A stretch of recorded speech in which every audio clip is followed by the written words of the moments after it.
Hello again, and welcome to another episode of Super Turbo 64, the podcast in which two friends get together over a couple of hot cups of coffee and shoot the shit about video games. I'm Jason Vandervoort, joined once again by Jeff Ross. Hello. How are you doing, man? I'm a little grumpy turd today, Jason. Yeah? You a little grumpy baby today? Yeah. But that's what the caffeine's for. Exactly, yeah. Caffeine will cure what ails you. Of that, I am supremely confident. That's what the doctors say. Exactly. Go to the doctor in the... Doc, I feel bad all the time. Have some coffee. That's what I do. Wow, thanks, Doc. Yeah. Apple a day keeps the doctor away. Mm-hmm. But, coffee a day keeps the illness away. That's what you really want. Exactly, yeah. I mean, you might think that that's the same, but Mm-hmm. the doctor is going to help your illnesses, but you don't need them anyway. It's just... Yeah. This episode is not sponsored by any coffee company whatsoever. Nor the medical industry. Nor the medical industry, That's for yeah. damn Neither sure. Jeff or I are doctors, though we play one in the occasional video game. That's right. Have you ever played as a doctor in a game before? Surgeon Simulator. Surgeon? comes Oh, to yeah, mind. I forgot all about that. Yeah. I hope you're medically trained in that game. It certainly doesn't seem so. It but really wouldn't. No, you seem more like a butcher. Yeah. And then I suppose Axiom Verge, you probably have a Yeah. PhD. Yeah, that makes a lot of sense. If you're yeah. talking about a medical doctor, though. Right, yeah, I suppose in that context, yeah, that would be. What else? Who else? What other doctors are there? You can play as Dr. Watson in a terrible Sherlock game, I'm sure. Right. Some other... what if you had, a sidekick option? Yeah. All right, I'm going to be Sherlock and you're Watson. It's like Tails and Sonic, It is Watson absolutely. gets to just hover behind Yeah. Sherlock. I would love it when, I'd be playing the Sonic the Hedgehog games, or playing them cooperatively when I was a kid. Mm-hmm. And if I was Sonic, and, I'm just struggling to get to a certain part, and then after I, zoom far ahead, you just get to see Tails just slowly descend from the top of the screen. And So easy for miles per hour. Exactly. Yeah. Oh my god, it just occurred to me. Miles per hour. It's a terrible name. I don't know. I don't mind it It's myself. funny. I just thought I'd make the joke. Okay. I don't have strong opinions about the name miles per hour. I don't think you have strong opinions about anything Sonic related. Nope. Like most Mario fans, you're just dismissive of Sonic's existence. Yeah, see, Sonic fans... Oh, wow, there's a huge difference when I take the mask off for a second to sip. Mm-hmm. But Sonic fans, they constantly... They're just, sitting there obsessing over Mario day in, day out, hating where Mario fans forget Sonic exists. you know? It's underdog syndrome. Yeah. And Sonic is Salieri in the Amadeus movie. When I was a kid, I would always see the cover for the Amadeus movie, and I always thought it was a very different movie than what it was. Sure. Because it has that really kind of gothic stylized box art. Yeah. And I remember looking at it and I'm like, wait, this is about composers? Dumb! Yeah, basically. I've never seen it. I have a composition degree and I've never seen Amadeus. You should. It should be part of the curriculum. You Yeah, think. exactly. So, yeah, no. All I really heard about Amadeus in college was it's not accurate, but it's a good movie. That is probably true for, most movies that deal, in a historical setting. Mm-hmm. They gotta... Oh, God, I'm sorry. You're fine. Mike. They gotta find some ways to kind of make the real world a little bit more cinematic and interesting, even for the most interesting people in the world. Did you know that Mozart was probably as good at billiards as he was as a composer? He spent the same amount of time on both. Really? Yep. No shit. Now see, if the Amadeus movie was about him playing in a pool hall, Yeah. then yeah, I'd have probably watched it by now. I mean, of course, his father didn't whip him into becoming a master billiards player, so maybe that's slightly different. Maybe, I guess that probably has a bearing on your career goals. Yeah. You think you think if my parents whipped me into being like some kind of cave explorer, I could beat Spelunky 2? Yeah. Or you'd basically be Bear Grylls by now, you know? Yeah. In the most not dire, but some of the most supreme thoughts in my life right now, in moments of the darkest and most powerful introspection I can muster, I'm thinking about, why can't I beat Spelunky 2? Yeah, it's become your, My rosebud. Yes! No, actually, that's kind of... that. I think... Well, I'm not going to spoil the movie that I haven't even seen, but Right. That's kind of a miss. It is also one of those things where it's one of those elements of the movie that has completely transcended the movie. Yeah. Most people have at least heard that thing, Rosebud, before, you know? So, I don't know. It's like, you know, most people by now know who Darth Vader really is. That's true. You know? And that Snape killed Dumbledore. Exactly. And that the Mandalorian... No, I'm just kidding. I still haven't seen The Mandalorian. Yep, that was close. Season 2. But... This is still the only place on the internet without Mandalorian spoilers thus far. High five.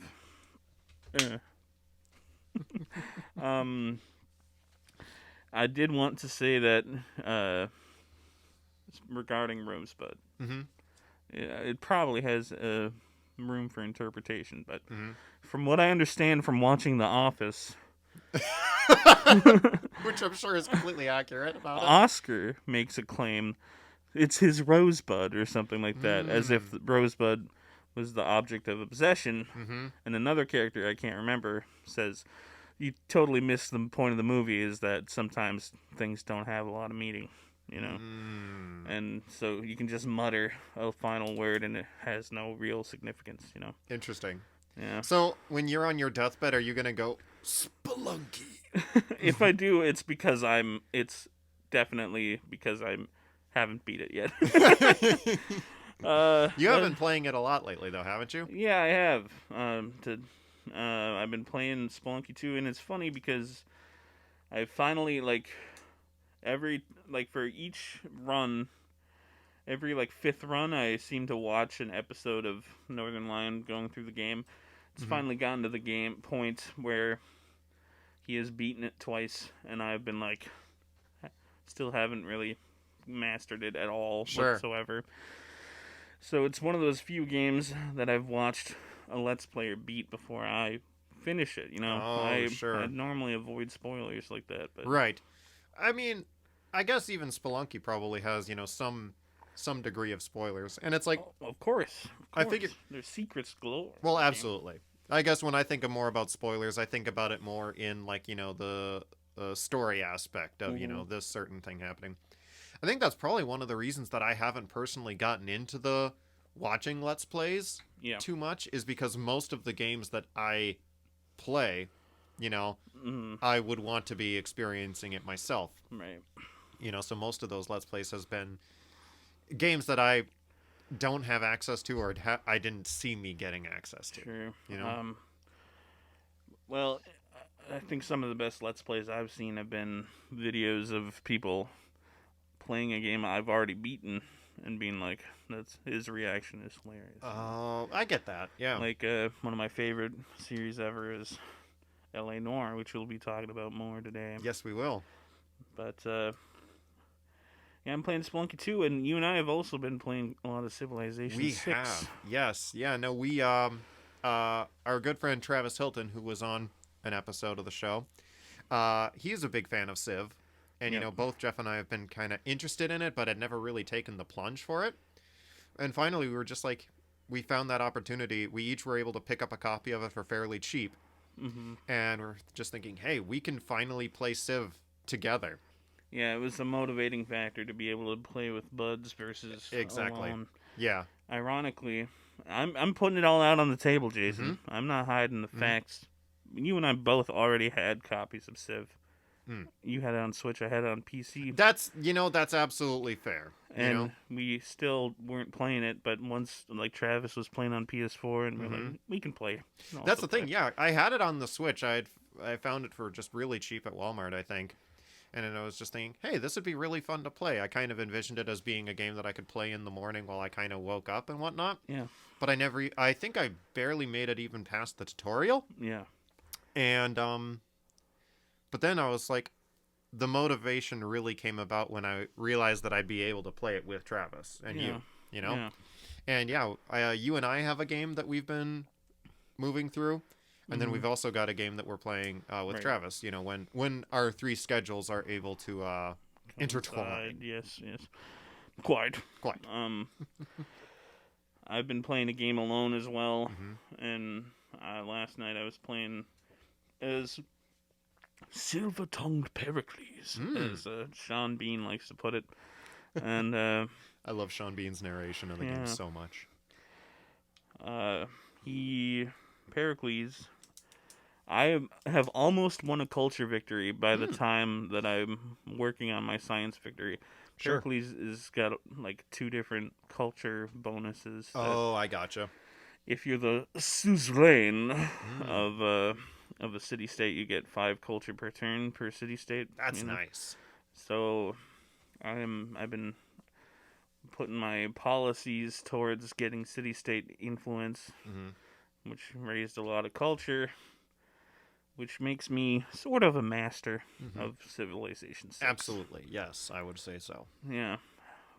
Are you playing a solo game still, or did you put it on the back burner? I've basically had it on the back burner. The games that I've been playing solo have typically been I've been playing Night in the Woods on the Switch, which is a phenomenal game that I just fell in love with playing within my first session. Very good.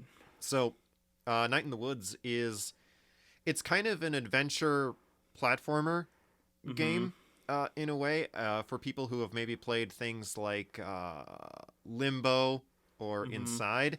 That's kind of what the gameplay feel is like. Yeah. Puzzle platforming. There's really not even an awful lot of puzzle element to it. It's honestly in the time that I've put into it, and I've maybe put in, I'd say 3-4 hours into it so far. It's a lot of, it's very story focused. Okay. And, so you play as this girl named May, who has dropped out of college and moves back to the small town that she grew up in. Sure. And it's her, reconnecting with her group of friends, that still live in town. And it's like you're kind of going through, I don't know, just essentially going through life and kind of finding out why May dropped out of college and some of the other kind of lingering mysteries that are kind of going on about her life and also just the city in general. May I interject? Yes. I've never heard that someone dropped out of coffee and thought, wow. Dropped out of college and thought, wow, why? It's always, I get that. Right. I think every person understands, it's because college is hard and expensive. It is. Yeah, oh, absolutely, yeah. I think just in the way that the game kind of frames it. Yeah. There's just a lot of mysterious reason. Yeah.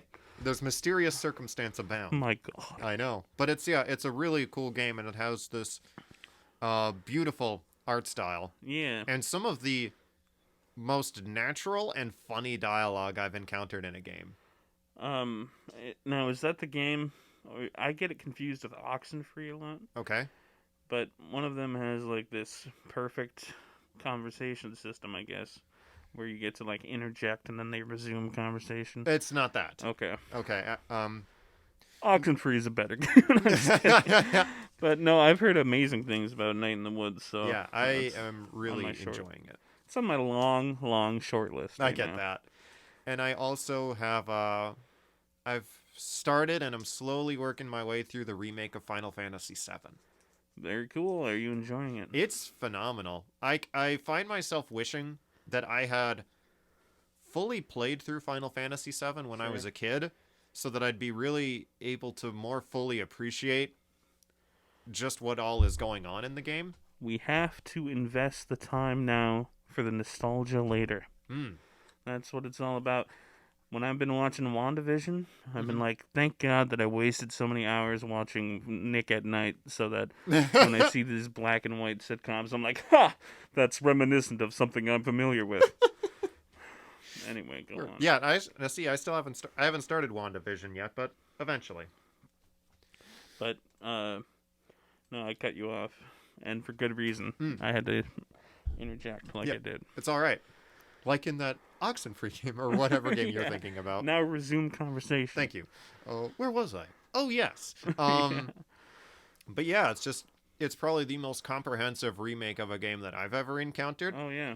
To the fact that, what they're essentially doing is they're splitting the game into like a couple of different parts. So, and kind of building on each thing. Oh, yeah. Right. Whereas, say in the original Final Fantasy VII, you kind of get out of the kind of starting city and out into the main like hub world, Mm-hmm. maybe in your first, I don't know, third or quarter of the game. Mm-hmm. But they've expanded it in this, so where I think, from what I understand, like the whole game takes place there. Yeah. And so there's more side quests, there's more character stuff going on, Nice. and I mean, the game is gorgeous, and the combat and just gameplay just feels just rock solid. That's sick. Yeah, I'm really, really enjoying it. Pay attention, gamers. This is a moment that you may be familiar with. Do you have it on disc? Yes, I do. Sick. I would like to borrow it Yeah. when you're finished at some Absolutely. point. No, I would be more than happy to lend it to you. See, thank you. Mm-hmm. I've played Final Fantasy 1 and 2. That's it. Yep. But 7 is supposed to be. It's the Ocarina of Time of games that aren't Ocarina of Time. Well, I mean, yeah, it is. Yeah, Final Fantasy VII is probably just one of the most Loved and game influential from that era. games probably Yeah. ever made. Mhm. So I don't envy any of the people involved in the process of doing the remake, because the pressure for that has got to be pretty high. Sure, pressure is high, but it's probably a labor of love. Maybe. I would think so. I hope so. Yeah. I hope there's not some guys like, I've never even played Final Fantasy Yeah. 7, and here I am like shading Tifa Lockhart's hair. Yeah. This Cloud guy's a real dink. Sephi who? Yeah, basically. We're just like, oh, this Aerith girl is really nice. I hope nothing bad happens to her. Jason, don't you realize that the people don't know that Snape kills Dumbledore? I guess, yeah, that's my bad. I'm sorry. No, you're Rosebud. Anything else you've been playing, Jace? No, that's kind of been... That's, for the most part, I'm still kind of limping my way through Yakuza. The Right. game has a couple of portions where, you encounter a very, very difficult boss. And I encountered that last night now. And so now I'm kind of retreating to level up, Yeah. learn some new moves, and come back stronger. Do you feel like it's, and maybe that's something that I run into with these turn-based strategy games that I don't like, is if you can't tactics your way through the most difficult fights, then what's the point of playing? I completely agree with that sentiment. That's why I really enjoyed games like Fire Emblem and Wintermoor Tactics Club so much. Did you finish Wintermoor? I did. Yeah. You talked about it a lot on the podcast. I did. Please Yeah, the last couple fill us episodes. in. How was the ending? It was fantastic. Perfect. It's a game that I recommend very, very highly. Probably one of the best indies I've played in a long time, if not just in general. Wow. I absolutely love High it. praise from Jace Face. Indeed. Yeah, and it's one of those games where it's just like Wintermoor for me is I think people who make RPGs and love RPGs should take notes from this game because it takes away a lot of the stuff that the genre does not need. Yeah. Like, you don't have levels in the game, so you don't need to grind against anything. Right. You know? If that's probably one of the most antiquated things that I could love to see out of RPGs forever, it'd be grinding for levels. Oh, yeah. And you really don't need to do that too much for Fire Emblem either, because if you've got the strategy, you'll be okay. That's right. Yeah, I still haven't played a second time for Fire Emblem. Give it time. It might. It'll come by. Yep. I'll be meandering through life, and my A button will strike Fire Emblem on the Switch's homepage. I look forward to that day. Yeah, me too. But for now, suffering in Spelunky is all that I deserve. And it's my lot in life. It's not a lot, but it's my life. That's a good line, right? I think that's from A Bug's Life, actually. Oh, It's a deep cut. yeah. See, you invest in the Nostalgia. well, you invest in the media, so the nostalgia pays off 20 years later. There you go. Yeah. Who knew that Bug's Life reference would be so relevant right now? Yeah. I don't know. I am gonna be nostalgic as hell for some of the games I'm playing right now. 20 years from now, you know. Yeah. No, I think that's fair. You know, when I'm, let's see, I'll be 50 and I'll be like, now, children, have you ever heard of the Binding of Ice? And I'll be like much older than 50 because I'm like aging, how do you say, exponentially. So I'll be acting like I'm 110 when I'm 50, and I'll be like, children, gather round. This is Binding of Isaac. Yeah. I have hit the point again where I'm like, am I really gonna play? Because am I really gonna complete another file in time for Repentance? I don't think so. I think I'm gonna Especially wait since for you're playing Spelunky. Repentance to come out and just go through it then. So. Yeah, I think that seems like the smart move, because then I don't think it'll be completely fresh, but it'll be fresh. Yeah. So, Jason. Yeah. I'd like you to tell the audience what our topic for today's episode is about. I would be very happy to. And it's like we kind of gleamed over it. We mentioned it. We referenced it. At the very beginning. Yeah. But the idea... Yeah, so today we're talking about detective games. Or, I mean, not necessarily detective games. Games with detective elements. Exactly, yeah. Like when I was going through our episode that we did with our review of Ghost of Tsushima, you know, you had kind of made the observation about those moments where you basically become Detective Jin Sakai. Yeah. And, you know... Always trailing footprints. Exactly, yeah. People leaving footprints perfectly preserved in certain places, or, you know... Always commenting on how hot the coals might be, or how fresh the blood is. Yeah, optimum clue placement. Yeah. You know? And, you know, it's a thing that you do encounter a lot in open world games. Especially it's been in, like, kind of more modern era. You know, I've seen a lot of games... you know, that kind of have like a sort of detective element tacked on. Sure. In a way. And there's, you know, there is a genre, you know, of detective games and whatnot. But, yeah, I don't know. I think the idea was, you know, my big idea and the big question is, you know, games that you've played that made you personally feel the most like a detective. You know?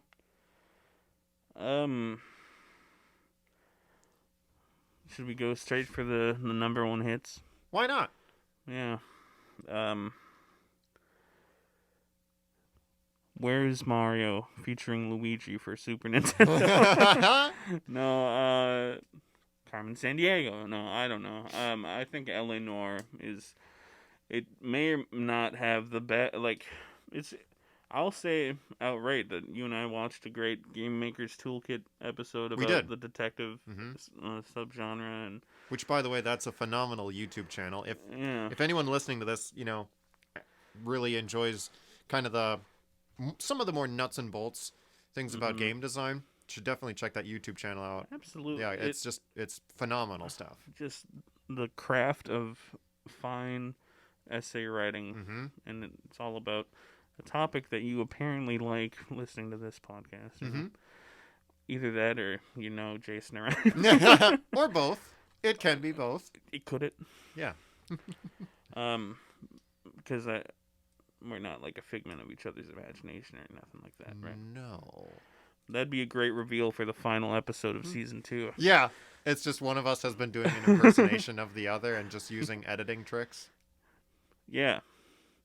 I wonder I wonder who could do a better impression of the other person. I'm going to guess you could do a better impression of me. Interesting. But maybe we'll tease that for later. Yeah. So it's an interesting challenge. I'm excited. Yeah. L.A. Noire had the best detective film tribute to compared to any game I've played. Yeah. And it's just, it feels like you're in LA in the 40s, 50s, you know. You're just chilling on the streets of LA.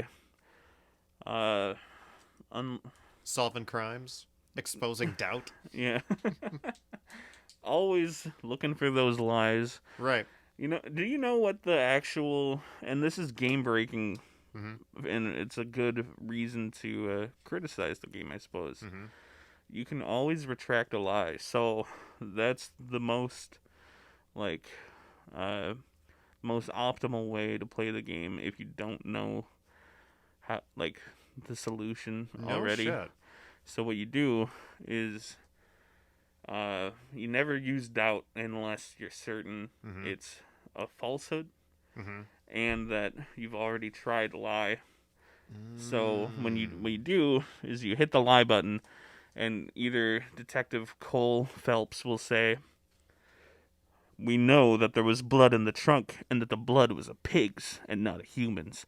So," and then, you know, he trails off or whatever, and the other guy says, well, that's not true. It had to be human blood. And then you look in your notebook and you find where it says pig's blood in the clues. Either he'll do that, or he'll say, "We know that the blood in the trunk wasn't humans. It was probably that of a peacock or something." And if you don't have, like, the clue, obviously that says peacock's blood or something. Right. And, like, you know that's not it. And then you go to doubt. So the game's broken. You can fix it. You can play through it. And by the way, it's a great game. Right. I don't care how broken it is. You see, like, I'm glad you kind of brought that up because, like, you know, we got L.A. Noire, you know, at the same time. And, you know, just for me personally, I'm just a huge fan of the detective genre. Like, you know, mystery movies, mystery books. Like, I love that genre so much. And so when we first found out that Rockstar was basically making, you know, at the time, probably the most ambitious detective game, you know, ever made, that, you know, was, you know, from the ground up a detective game. You know, we were both pretty excited about it. It sure looked good. Oh, yeah, it did look good. And I do think, you know, and, like, in the early cases, you know, it was nailing a lot of that stuff.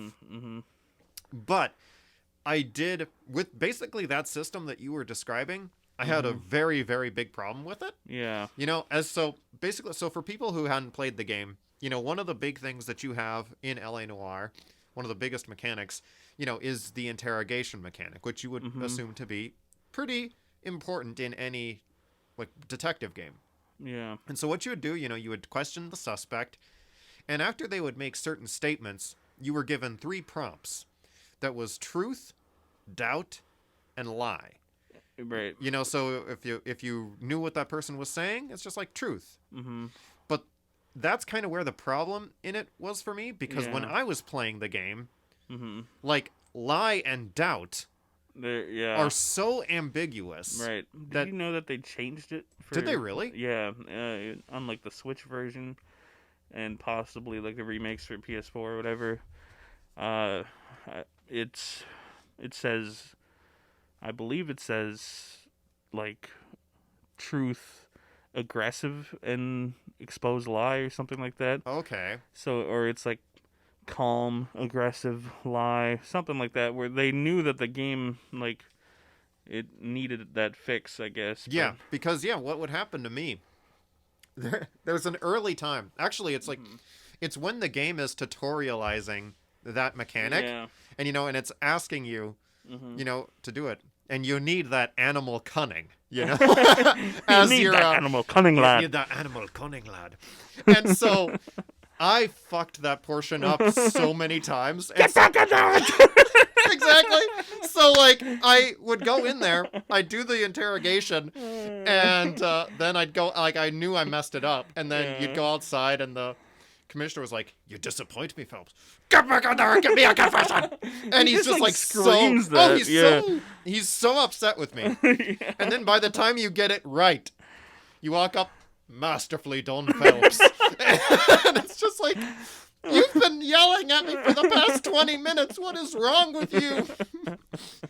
And so like, that's the mechanic that made the game really hard to play for me. Yeah. And I will admit, in the later portions of the game, when it came to the interrogation portions, I had a guide. Okay. Just because it got to the point where it was just like, I couldn't tell. And it's, at the time that the game was released, you know, it had this big thing about the facial capture technology. Yeah. And so, you know, you were supposed to be able to kind of look at your suspect and kind of judge by their facial expression, you know, that, oh yeah, this person's lying. But really all it looks is just like, this person really needs to go to the bathroom. Like, they look to be severely uncomfortable. It is hilarious to see the difference between, like, an honest person, just like, they're looking you dead in the eye and just, like, remaining as still as possible, perhaps. But then when they're, like, in doubt version, they're just like, yeah, exactly. They're looking just at like, the ceiling and the floor, and they're moving their head back and forth, and just, like, making grimaces on their face. And you can just let them sit there for as long as you want in this animation loop. Yeah, and you just let them wallow in their own uncomfortable silence for as long as you need. It had to be human blood. It had to be. But yeah, like, the other elements of LA Noire, you know, were really fun. Yeah. And it was there was one element. I'm sorry to interrupt. Yeah, go for it. Driving in that game was useless. It was. You just tell your partner, it's your turn to drive. That's how you should do it. Exactly. You know? So just at one point your partner should go like, "I've driven to every single fucking crime scene. You drive, Phelps." No. I need to sketch these people into my notebook. That's right. I need to take notes. Yeah. Yeah. That was his usual excuse. But that was the thing, though, because, you know, with the stuff that LA Noire did, it's probably the most refined version of those detective mechanics that you'd see in other, you know, open world games that had similar things. You know, like, we'll use the Arkham games, for some comparison, because that's probably another game that, you know, had a detective element installed, you know? Yeah. And it's like, you know, among all of Batman's many gifts, he is also the world's greatest detective, you know? So I love Batman. I love Batman too. Just the thought, I was going to say, I'm like, not only is he that, he's the greatest martial artist on earth, you know? He's the greatest father, no doubt. Absolutely, yeah. The best dresser. Yes. Most menacing person. Best billionaire on the planet. Best billionaire. I mean, probably uses his billions for the most good. Yeah, it's always for the greater Gotham good. Yeah, the greater Gotham good. He's so focused on his own city. But anyway. See Elon Musk do that. Yeah. I don't even, like, I think Elon lives in LA. Like, you wouldn't know it from anything. Exactly. Yeah, so why isn't Elon Musk donning a costume of his own design and, you know, going through the streets of LA, making it a better place? Assuming he is in LA. Right. I demand justice. I want, you know, Bernie Sanders is out there. He's saying all the billionaires need to, like, you know, dial it back in. We need to tax the hell out of them. You should be saying, why aren't our billionaires donning like Iron Man style outfits, Batman style outfits, Green Arrow style outfits? Yep. I do like that in comic books. I think out of all the billionaires I've seen in comic books, only one of them is a villain. We got Lex Luthor. Yeah, and like Lex Luthor, even at periods of time, has also been a good guy. You know? So. Well, I know he is, and is he? He's morally ambiguous in frickin' Justice League.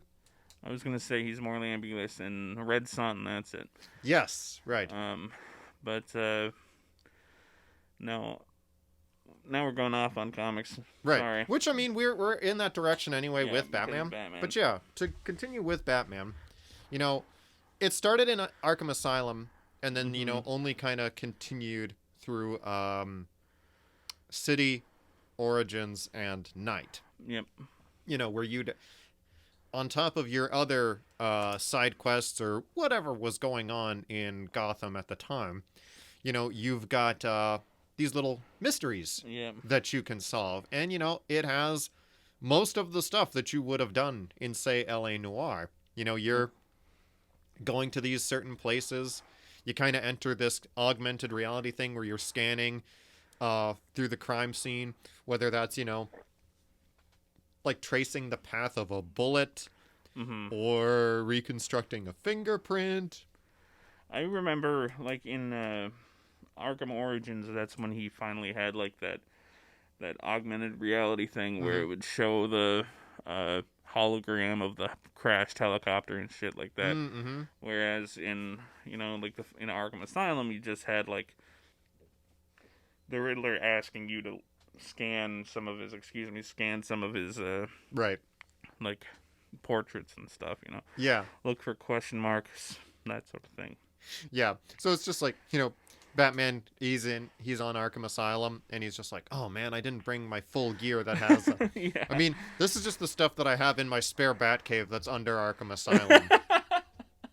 Because I have He's that. always prepared. He's always prepared, yeah. Like, yeah, I've just been kind of putting some stuff over here, you know, making a little bit of a... It's kind of like my studio bat apartment. If you're a billionaire, you don't just have one house. That's fair, yeah. You go where the work is, you know? Yeah. That's Batman's motto. As long as that work is within the city limits of Gotham City. Yeah. Which I think Arkham is probably outside city limits, but no, it's like... it can't be. It can't be.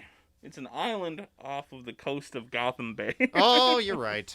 Okay. Excuse me, I got a little heated there. You, Jason, do not know the complete topography of Gotham? Bat facts must be factual. Okay. Yep. All right. If I were, you know, a terrible person, I would have thrown my mug on the ground for that crashing sound. But this says Betty's Pies on it.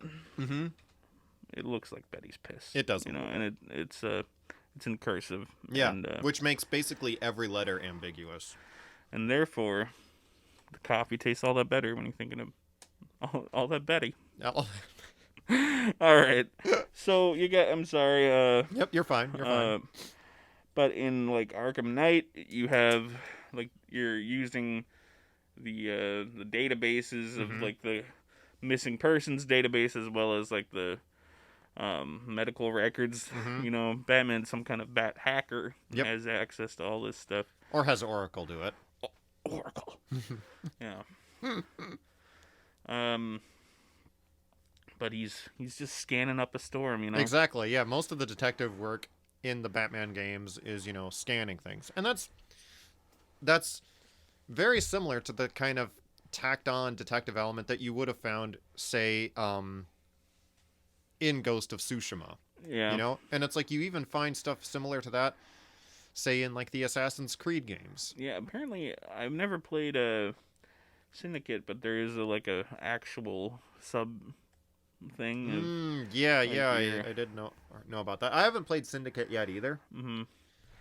But it can be a little mystery solver, which is must be fun. Yeah, I got to other detective games. Like I've been able to play a few games that are, you know, specific detective games. I've played 2 of the more modern Sherlock Holmes games, and you know those are really fun. But again, you're doing kind of the same thing in a lot of those instances. You're walking from waypoint to waypoint, you know, looking at clues, putting them in essentially a notebook or, you know, what have you. The Mind Palace. The Mind Palace, yeah. And so, I don't know. So, kind of as I was thinking about this episode, you know, it occurred to me that the game that I feel or the games that I feel have given me the most detective experience, like almost none of them are typically detective games. So you're telling me I am. that these non-detective games are giving you more detective-like experiences? Absolutely. You're telling me. No, but speaking of that Game Maker's Toolkit video, like I think they made a great point about the freaking Papers, Please game. You know? And we that played a decent amount of that. I did. And tell us about that game a bit more. Sure. Papers, Please is was sort of at the modern indie boom, kind of one of the first huge games on Steam that that was from an indie developer, solo developer, Lucas Pope, and he made this game where you're playing in a fictional Soviet era, Cold War era Soviet region state called Artotska, and your job is you are a border agent that you have to assess the passports and the like if there are any kind of other certificates that they might need, or work certificates or other things, and you're just looking for forgeries. Yeah, indiscrepancies. So you have to be really, I don't know, you have to be very keenly aware of what is going on with it. And that's the big thing is, you know, most of these games that have a detective element, you know, there isn't necessarily like a fail state. Yeah. You know, whereas, you know, after a while, Batman will solve the thing, you know? Right. Because it's like, you know, the player, you know, is kind of being empowered and given that impression that they're like the world's greatest detective. Because they're putting the pieces together, and then Batman is kind of, he's the one who kind of ties it all together and like articulates it in such a way that makes the player feel like, I am so smart. I should, you know, I should join the police academy. And it's the same with Sherlock Holmes, where it's just like, all right, yep, I can kind of see these two pieces, and then Sherlock will articulate it and like, I should be a private detective. That's right. PIs, they're out there. Indeed. Catching cheating spouses. Right. That's what they do nowadays. Pretty much. But yeah, like with Papers, Please, you know, I feel like you're closer to that kind of that critical thinking experience. Yeah. Certainly it's the best for me in terms of evidence cross-examination that I've played. Now, so, to the dude who made Papers, Please, is he the one that made Return of the Obra Dinn? It is. Okay. Now, see, that's a game that I am kind of considering getting, because it looks really fun. It is on my Steam library backlog. Nice. It's gonna be fun as heck, I'm sure. Just in that game, you find an abandoned ghost ship, sort of. It's not like a literal ghost ship, but you have the means to assess why all of the sailors were cut down before their prime. You know? Like what happened to them all. Yeah. And it's really cool. And I believe you are some kind of insurance adjuster. Yeah. I don't know what those games are all about, but it's just like, I imagine Lucas Pope, you said, is the guy who made it? I just imagine Lucas is just like sitting at home. How can I make a game about the most boring jobs? That's right. And another game he made was all about being an editor at a newspaper. And just your job is to like pick the articles that go through. And then, you know, based on your yellow journalism, you're, you know, another Soviet era country might like thrive because of your revolutionary journalism. But I'm gonna take a stab in the dark and say that Lucas Pope's next game, you're gonna be like an accountant. Yeah. Maybe a mortician. You know? You know, if there's any morticians out there listening, your job must suck. It's gotta be kind of boring. No. Yeah, for Maybe real. I'm just trying to think like of the jobs that he's covered in his games. Least gameable games. Jobs, sorry. Most gameable jobs? Least gameable jobs, like insurance adjuster. Ooh, an insurance, yeah. Like an Obra Dinn, right? Like an Obra Dinn, yeah, that's up there. Yeah. So, anyhow, what other games have you played that really the cross examination of evidence is pretty fun? Or For me, the ones that have done that, like the game that I feel created the most detective experience for me was Gone Home. oh yeah, And yeah, so, like, while I was kind of thinking about this episode, I was thinking about Gone Home, and I haven't thought about the game in a little while. But, like, it occurs to me that, you know, if if in our episode 0 we had a top 10 games, yeah. I definitely feel like Gone Home would've probably made would it. have cracked top 10. It's so Gone Home is one of those games that, is kind of considered a walking sim, Mm-hmm. similar to that game Firewatch that, we talked about Yeah. not too long ago. And so you play as a girl who has come home, Mm-hmm. and you're kind of expecting, basically a welcome home party, Right. but no one is there. Your mom and dad aren't there, Mm-hmm. and neither is your sister. Right. And like your sister not being there is the really surprising thing, because when you first walk up to the door, you see a note from her saying Right. that she's gone, she's sorry, Mm-hmm. and that's it. And like in the note, it's implied that she expected the parents to be there. Yeah. Yeah. So what you do is like starting from basically you finding the spare key Mm-hmm. and getting back into the house. Yeah. Everything after that is the story is only moved forward basically from you kind of piecing together what it Mhm. is. And so like as you interact through various things in the game, Mm-hmm. you hear these little audio logs Yeah. from your sister.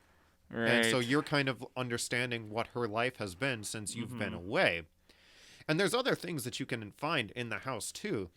Stuff that kind of articulates what your parents' relationship is like at the moment. Mm-hmm. And also, kind of one of the subplots going on is because the house that you're all in is not technically your family's original home. Right.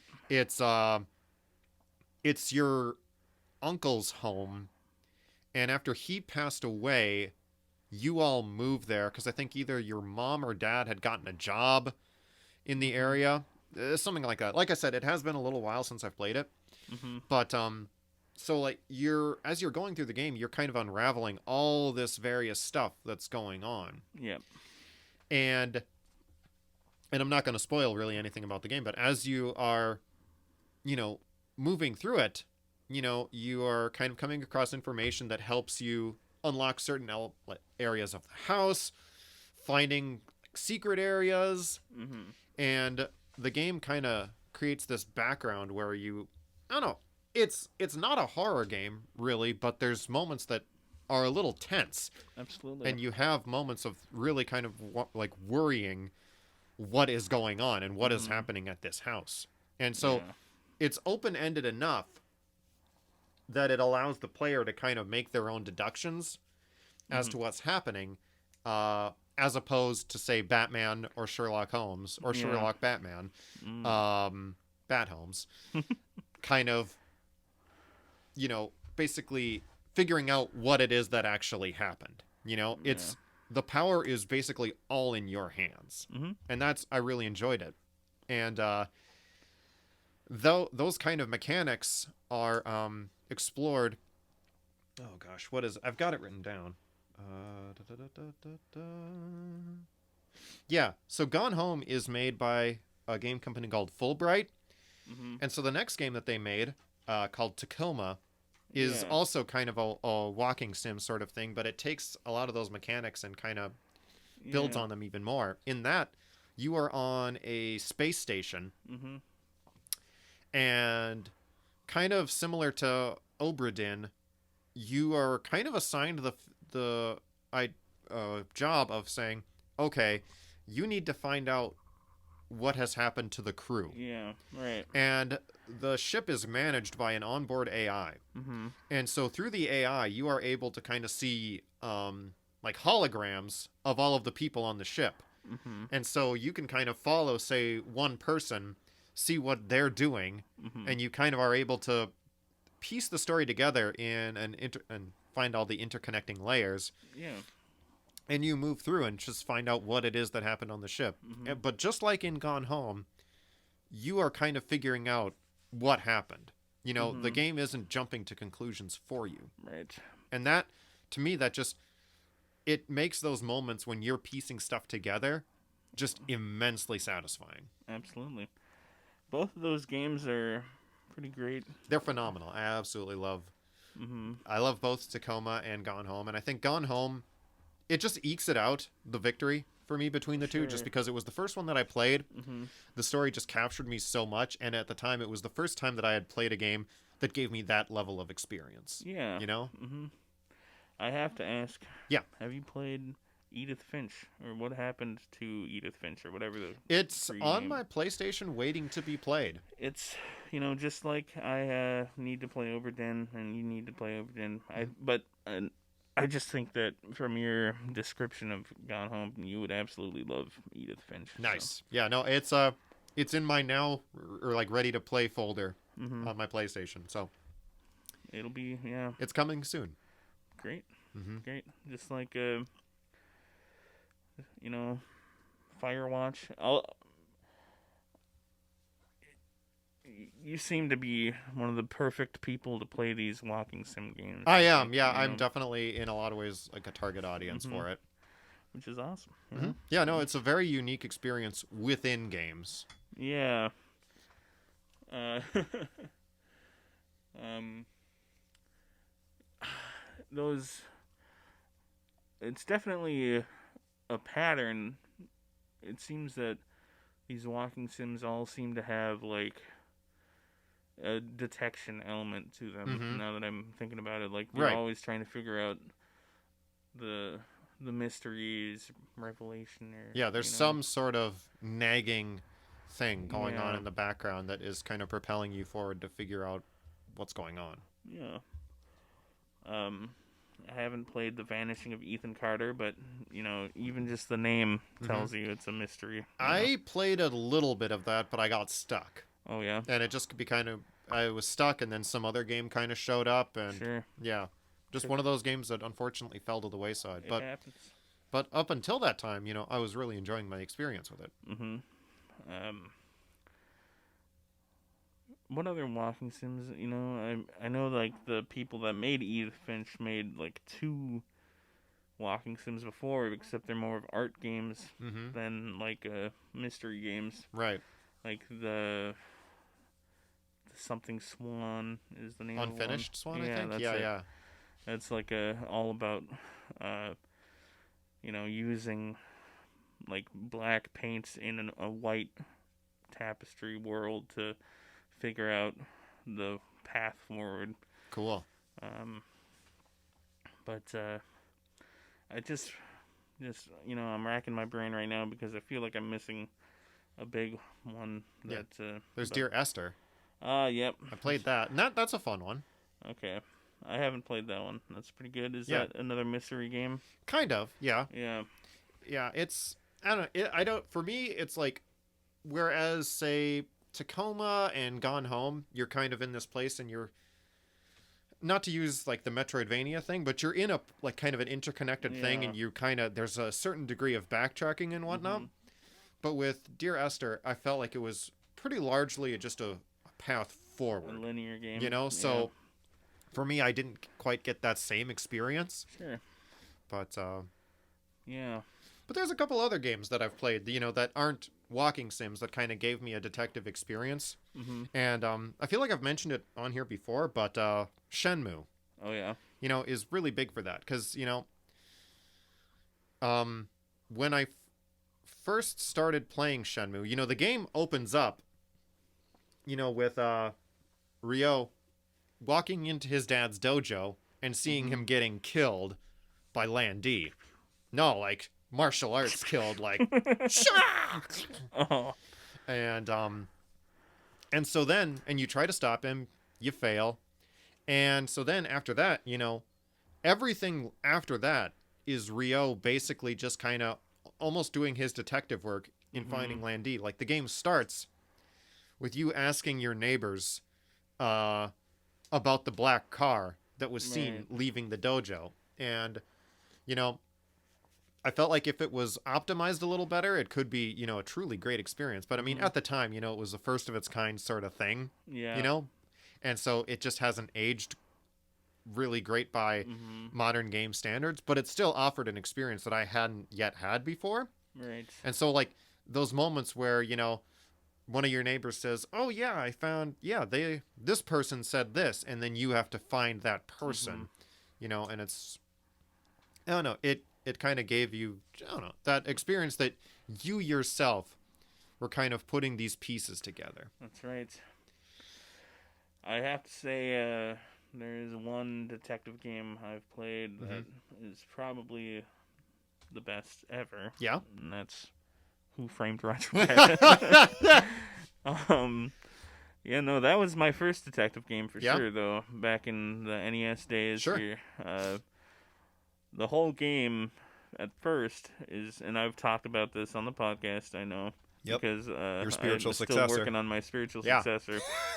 Yeah. Who Slain King Macbeth. Yeah. But I will say that, the Roger Rabbit game, you're playing as the detective character, and your sidekick Roger is just in the background walking back and forth, like being all wacky and stuff. But your job is to rifle through every desk and every cupboard and every dresser. Is it kind of like room. one of those point and click sort of adventure games? There's no point in clicking, but it's sort of like it. Okay. I would say it's more like a.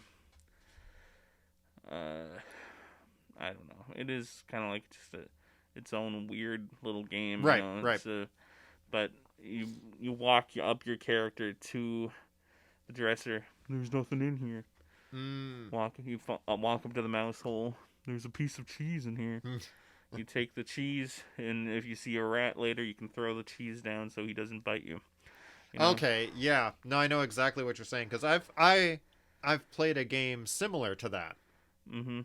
Yeah, on one of my favorite games on my Game Boy Color back in the day was Scooby-Doo. Yeah. Classic Creep Capers. And that was one of those games where there was an N64 version and a Game Boy Color version. Okay. The N64 version, you basically played through 3 separate episodes of Scooby-Doo, Where Are You? But it had more of a classic adventure game sort of feel to it, And whereas the Game Boy Color version, you're just playing through one mystery, but it's greatly expanded. Yeah. And it's it's an expanded version of the episode Nowhere to Hide, where it's like the Dr. Jekyll and Mr. Hyde thing. Yeah. It has a real banger of a soundtrack, I will add. But yeah, so you're basically kind of going through an episode of that, though just greatly expanded. You can switch between various members of the cast. They'll be accessible at certain points in the game. Sure. But like Roger Rabbit, it has that element where I guess the best thing that I can use to describe it is kind of nonsensical puzzle solving. Yeah. Where it's like thing from the 90s era. Exactly. Absolutely. So one perfect example I can give there is there's an point in the game of Scooby-Doo where you need to reach something. And so you have a footstool. But the only problem is that the footstool is missing a leg. So the stability is an issue. Of course. And so you need to try and come up with some way to fix the footstool. So what do? Obviously, you put a hot dog in some liquid nitrogen so that you can freeze the hot dog to be the new leg for the stool. I mean, who hasn't done that in their own bit of home improvement? Absolutely. Yeah, it's like, that's why we always keep hot dogs at the ready. It's just like, damn it, I broke another chair on the... I gotta freeze a couple of hot dogs together to make a new leg for the chair. Yep. And there's plenty of other puzzles like that. And that is just, like you said, it's very reminiscent of those old kind of point and click, like LucasArts kind of games. I've played a couple of them, and I just can't get through them. I think they're kind of fun. They are, but it's just like, they're fun, but at the same time, don't have the patience for Exactly. it. Yeah. I played a little bit of Grim Fandango, which Yeah. is another one of those kind of really classic games that I thought Mhm. I'd like. But just the solutions to puzzles are just so fucking archaic. Mhm. I can't, I can't Yeah. do it. Same with Day of the Tentacle. There's a couple other games, that I've tried that Mhm. have a similar element. You saw me pick up my phone for a second, put it down. I was trying to think of uh, that newish one from that was a Kickstarter thing, Mm-hmm. and they released the game in two parts, and it's uh, it's it's like a sister game.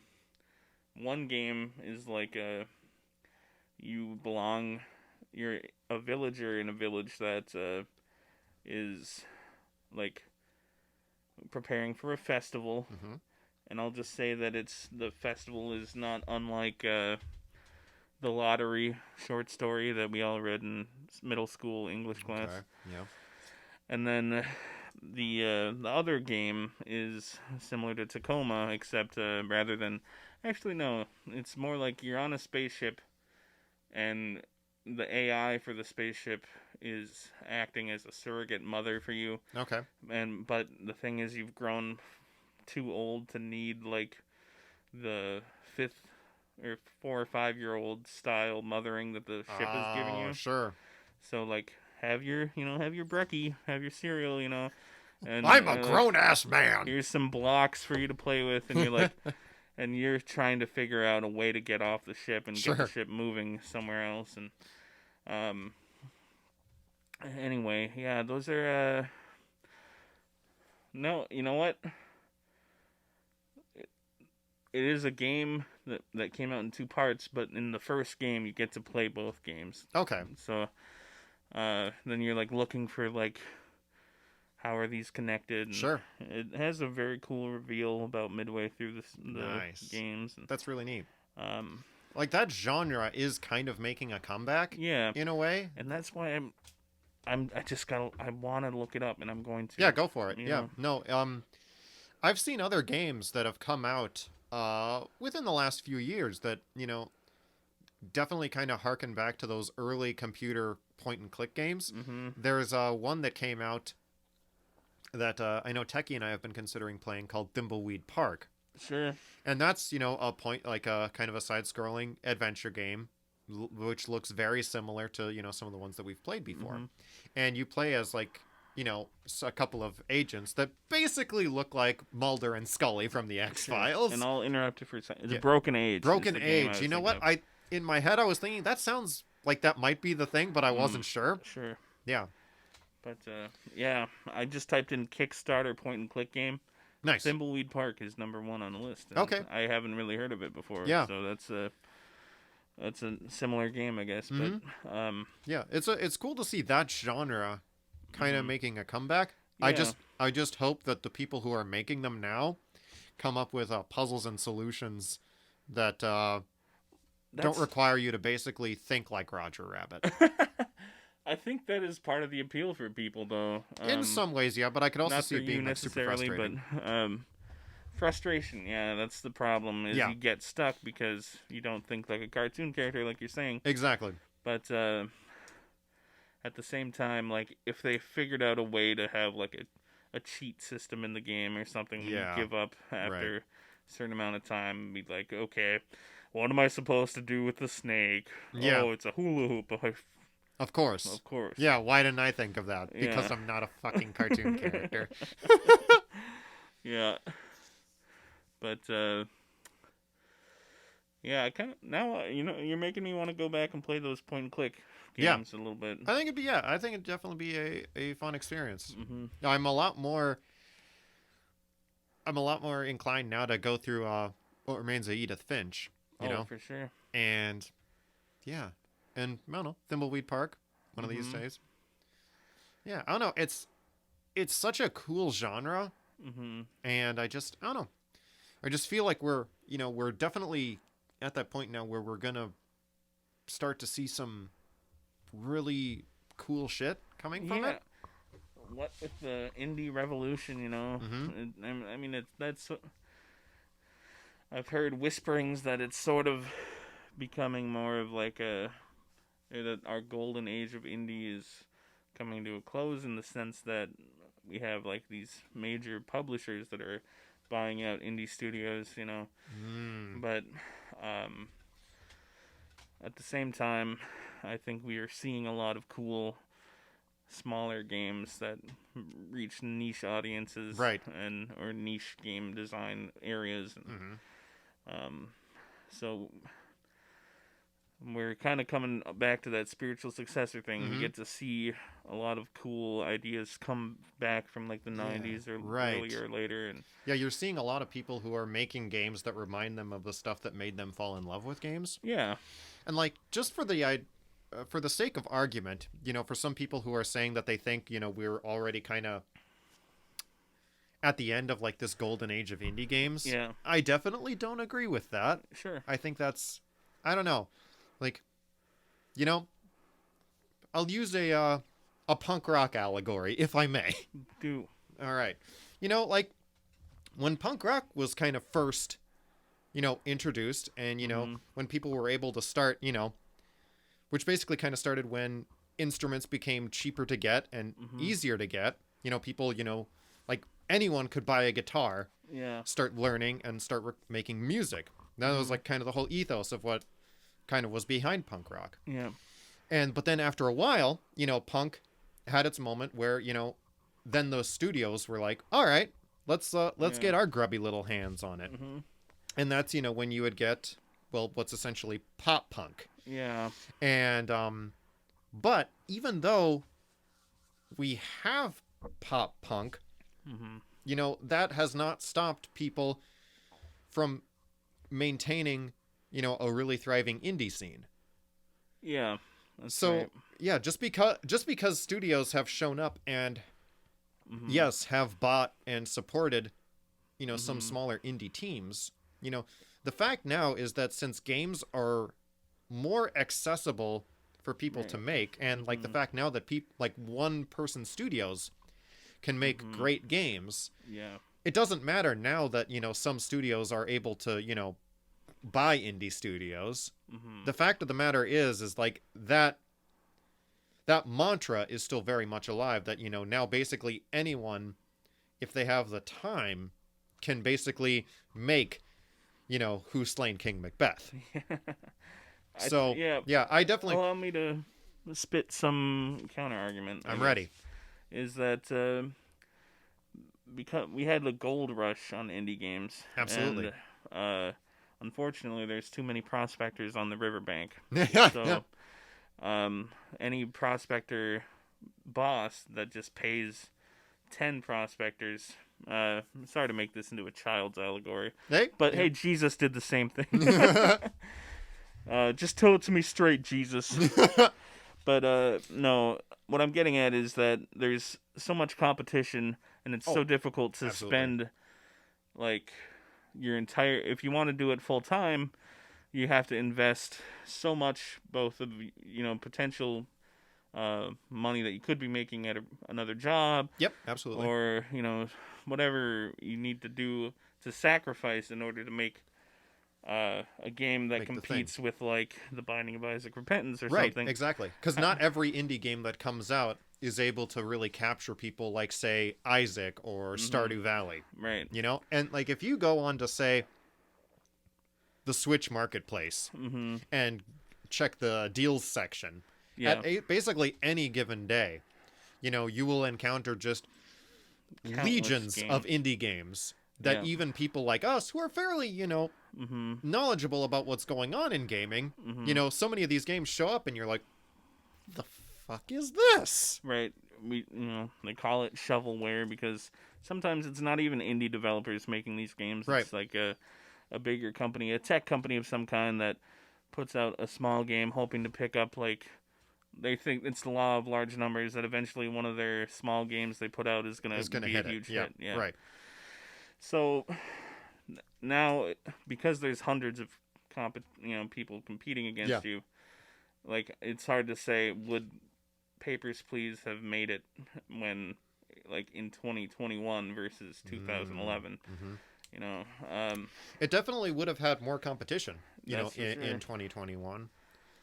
But Um, yeah, I don't necessarily view that as a bad thing. But I can't mhm. help but think, we've obviously kind of put consideration, into making games and whatnot outside of kind of the ones that we've used Mhm. as recurring gags for the podcast. Right. Um, And just from our dipping our little pinky toes in, mm-hmm. we know how much effort and time it Oh, puts in. You know, absolutely. is required just to make even the most basic game. Right. So Yeah, we have a really good friend of ours who codes yeah. for a living. And Mhm. we've kind of set like some building blocks in place to make a game, and even just those building blocks have Right. been really difficult to put together. Yeah. So there's definitely that element of thinking, man, it would have been nicer if we could have all learned how to do this when we were Sure. younger. I feel like that's probably one of my only things that I would have really thought to have done if I could have done high school again. I would Mhm. have probably wanted to maybe learn stuff like that. And in our high school, I'm not even sure there was programming as a That's true, class. but still, like, I And mean, that's just the era that we grew up right. in But I compared mean, to Ryan was able to figure it out. right. He learned a lot of programming from textbooks before he went to Right. community college to Exactly. learn programming, and then from there went to university. But like, I've told this story before, but I remember being in one of my classes at college, and somebody said, "How many of you have had programming of some kind in school?" And I'm like, "Ha, nobody, I'm sure, because we're all music majors here or whatever." Everyone but me raised their hand, and it was because I was the oldest student in class at the Mm. time, and Yeah, like we just basically missed it when yeah, schools started employing that kind of stuff. right. You have to wonder, just you didn't miss the boat because some of our friends, like even Nathan, Hmm. he decided to pivot his education Right. into programming after getting a history degree. Right. Absolutely. But So yeah, definitely, it's still a possibility. But yeah, yeah, it's just if we were to kind of you know like even if we were to put out an indie game tomorrow, hmm there's still a lot more competition for it to get noticed today than yeah, there was, like you said, in 2011. it's the hundreds of games a day on Steam that makes it difficult Yeah, to pop out and make your game. But there's still ways out there. absolutely. You got your subreddits and Yep. your Kickstarters and Hmm. And I definitely think, yeah, even in this age, kind of where you've got like a bunch of shovelware and just, hmm I do think that especially because we're in also such an era of interconnectivity, a good game will almost always, rise to the top. yeah, hmm exactly. So if it's good, Yeah, you know, it will eventually claw its way out from the shovelware. I hope so. I hope so. Um, and then you get like excuse me, Hmm. it had games like Unto the End. Like Hmm. it's a game I was super excited for.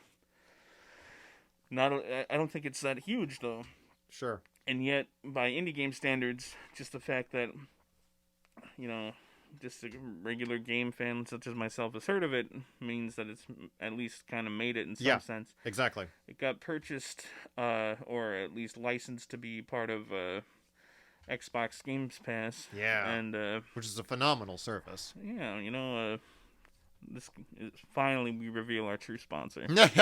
Um, but it's just it's sitting there waiting for me to be played because even the greatest games have to compete with the greatest indies have to compete with like Civ 6. Yeah, big budget stuff. Yeah. Yeah, there's always competition for that hmm moment of your time. And so where's the detective indie games? To Hmm. bring it back to detective games. Are we gonna see some of those coming up? When am I gonna put out Who's Slain King Macbeth? That's really what this is all getting down to. This has just been a lengthy kind of way for me to figure out when the heck you're gonna get around to it. uh, that, oh my gosh, I'm having ideas like Mm-hmm. nonstop here. Like how Mm-hmm. I could make it like there'd be 10 possible murderers, and it's Mm-hmm. different every time you play the game or something, and Mm-hmm. basically like a limited roguelike. A whodunit. Yeah. That always reminds me, there was a quest in Elder Scrolls 4, Oblivion. Oh yes. It's when you're in the Assassin's Guild, Mm-hmm. and you basically are in a whodunit. That's right. Apparently, they did that for the newest Hitman 3 game. Did they really? But again, That's amazing. you're the murderer in a murder mystery. I love it so much. Yeah. My Jeff senses are telling me that we're reaching the end of our podcast. I think Jason. so, yeah. But I feel like, we've kind of... Yeah, we talked about something that we enjoy, the detective subgenre. Exactly, yeah. And, got off topic a little bit, tangents here and there, and it's that's what we it's do. all about. Yep. Exactly. Any closing thoughts for our dearest listeners? I don't know, man. Not that I can think of, other than the fact that, outside of, the 2 sub-series that, we've kind of started working on, probably one of the next things you can kind of expect from us is, when there's a good and safe opportunity to do so, you can probably expect Travis Hilton to be back on the show, because we're probably going to end up having a good episode about Civilization one of these days. Yeah, we're hoping to do a How Did You Like Civ 6? Yeah, that's one of the things that's kind of on the docket. So, yeah. But yeah, other than that, we're just going to kind of keep doing what we're doing. I hope you guys have a pleasant day. And Same here. I wish to see you on the next episode. All right, yeah. Until then, hope everybody is staying safe and doing well. Yeah. Bye. Bye.